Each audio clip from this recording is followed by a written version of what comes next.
I'll call this Breaking Free, the Architecture of a Secret. Hi, my name is Alex Bennett.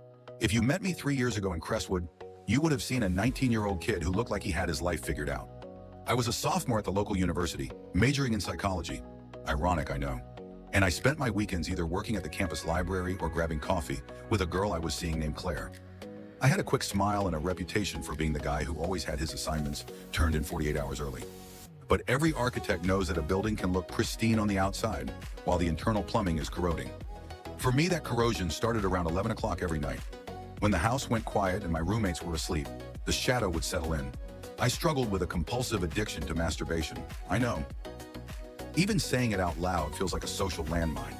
We live in a world that over-sexualizes everything, but talks about the mechanics of addiction with a panicked whisper. It started as a pressure release valve. Freshman year was a meat grinder of exams and social anxiety.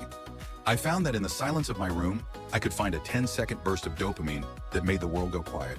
But soon the valve got stuck open. It wasn't about pleasure anymore, it was about sedation. I began to plan my day around those moments of solitude. I'd skip a morning lecture, not because I was tired, but because the itch was there. I felt like a ghost haunting my own life. I'd be at dinner with Claire, and while she was telling me about her day, I was mentally calculating how soon I could leave so I could go home and be alone with my vice. The shame was a physical weight. It felt like a gray film over my eyes. I'd look in the mirror and think, is this all you are? I felt like a fraud.